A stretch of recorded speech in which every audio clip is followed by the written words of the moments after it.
Mais en fait, toutes ces règles de composition, bah, c'est juste des conneries, quoi.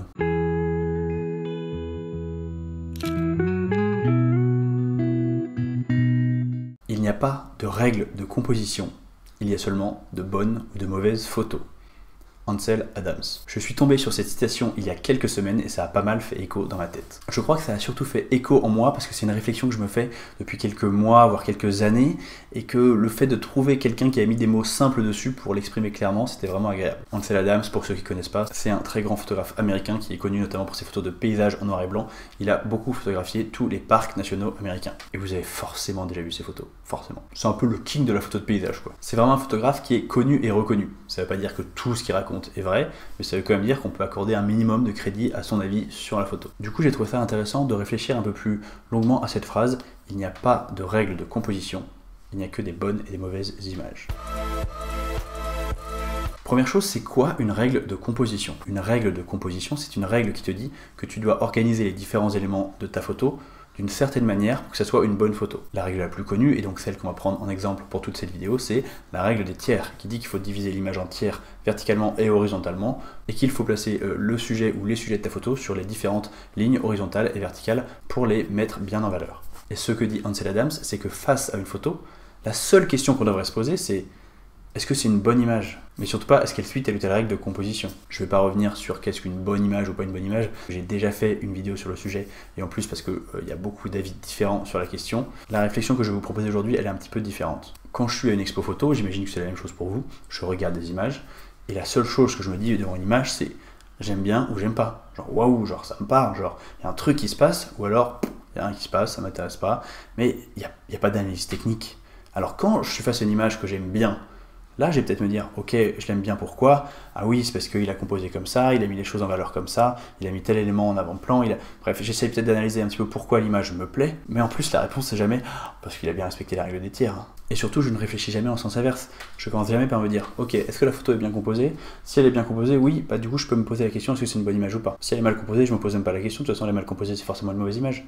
Enfin, et ce qu'il est intéressant de noter, c'est que beaucoup d'images qui me plaisent beaucoup, et même beaucoup d'images qui plaisent beaucoup de manière générale, beaucoup d'images relativement célèbres, ne respectent pas du tout les différentes règles de composition, à commencer par la règle des tiers. Donc si je me contentais de me poser la question est-ce que cette image est bien composée, et que peut-être la réponse serait non parce qu'elle ne correspondrait pas aux règles que j'ai dans ma tête comme étant des bonnes règles de composition, à ce moment-là je pourrais juste me dire ok du coup cette photo est mauvaise, je vais passer à la suite, et en fait me couper de la possibilité d'apprécier la photo tout simplement pour ce qu'elle est, sans passer par des considérations techniques. Je sais que raconter comme ça a l'air un petit peu ridicule, et pourtant c'est quelque chose que je vois très régulièrement, surtout entre débutants. Des débutants qui disent ah ta photo elle a l'horizon penché, ou alors ah ta photo elle est pas bien composée, t'as pas respecté la règle des tiers, ou alors ci ou alors ça, des petits détails techniques, elle est pas complètement nette, elle est pas ci, elle est pas ça, et du coup, elle est mauvaise, point. Et il n'y a même pas de réflexion qui va plus loin. Est-ce que ta photo elle va m'inspirer un truc? Est-ce que la photo elle a un équilibre? Est-ce qu'elle a un message? Est-ce qu'elle a un truc graphique qui plaît? Il y a plein de manières d'apprécier une photo, mais juste disqualifier une photo parce qu'il y a une erreur technique, c'est ridicule quoi.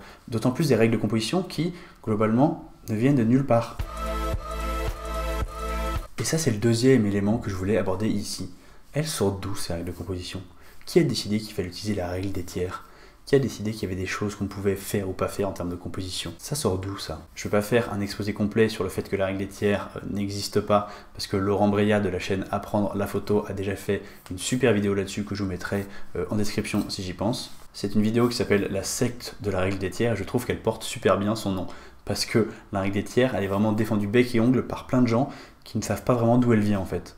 C'est juste, voilà, on a un dogme, il faut respecter la règle des tiers, et on ne sait pas d'où ça sort. Quand on regarde un petit peu l'histoire de l'art, quand on regarde les peintures célèbres, les photographies célèbres, la règle des tiers, elle est un petit peu nulle part en fait. Il n'y a pas beaucoup de photographies ou même d'œuvres d'art au sens large qui sont passées à la postérité qui respectent la règle des tiers. Donc si tous les photographes connus du XXe siècle qui sont passés à la postérité n'utilisaient pas cette règle, alors pourquoi nous, au XXIe siècle, on l'érige comme un dogme absolu?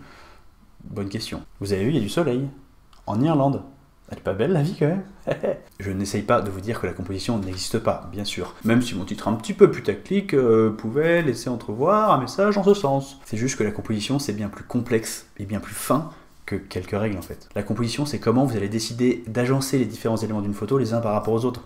Qu'est-ce qu'on va mettre près du cadre, qu'est-ce qu'on va mettre au milieu, qu'est-ce qu'on va mettre hors du cadre, qu'est-ce qu'on va mettre coupé, qu'est-ce qu'on va mettre ici. Bref, comment on va disposer les éléments les uns par rapport aux autres pour avoir une photo qu'on considère jolie, une bonne photo, une photo équilibrée. Et encore, je dis une photo équilibrée, mais peut-être que ton équilibre à toi, c'est de décider d'un certain déséquilibre, justement. La composition, elle doit servir ton message, elle doit servir ce que tu as envie de montrer, elle ne doit pas être dogmatique.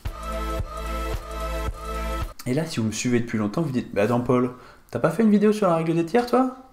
Puis moi je suis ta formation, il y a quand même un chapitre sur la composition, tu nous parles de différentes règles de composition, qu'est-ce que c'est que ce travail?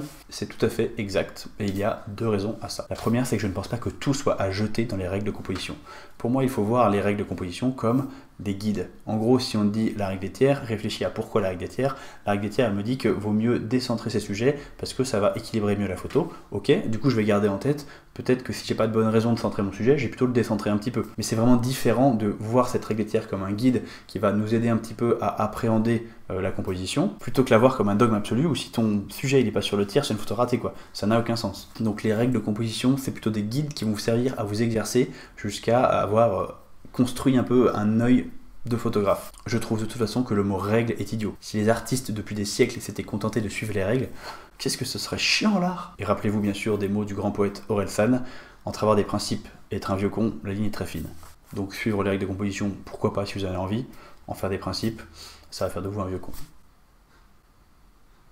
Et puis si on réfléchit un petit peu plus loin, si on faisait de toutes les règles des obligations, des dogmes absolus à suivre, bah ça tuerait absolument toute créativité. Si toutes les photos étaient bien prises en suivant la règle des tiers, toutes les photos ressembleraient les unes aux autres, quoi. Donc en fait, au lieu d'utiliser l'art pour créer une vision différente, on créerait juste une vision normée. La vision normée, c'est d'ailleurs un des effets pervers des réseaux sociaux. Mais bon, ça c'est un sujet pour une autre fois. Voilà pourquoi je continuerai à parler des règles de composition, mais toujours avec des guillemets, et surtout toujours en disant que ce ne sont pas vraiment des règles, mais plutôt des guides pour s'exercer créativement. Et la deuxième raison pour laquelle j'ai fait des articles ou des vidéos qui parlaient de la règle des tiers dans le passé, c'est tout simplement parce que j'ai le droit de changer. Et oui, ça fait 5 ans que je fais du contenu sur Internet. Ma photo a eu le temps d'évoluer entre temps, j'ai eu le temps d'apprendre plein de choses, j'ai eu le temps de changer différentes choses dans ma vision, et même heureusement que j'ai eu le temps d'évoluer entre les deux. Si j'étais encore maintenant à l'endroit où j'en étais il y a 5 ans, ça serait quand même que j'ai une bien triste vision de la photographie, je pense. Ça en dirait long sur moi, sur à quel point je suis fermé aux nouvelles idées en tout cas. Donc voilà, j'ai changé d'avis, je n'ai plus les mêmes avis qu'en 2016 sur tout.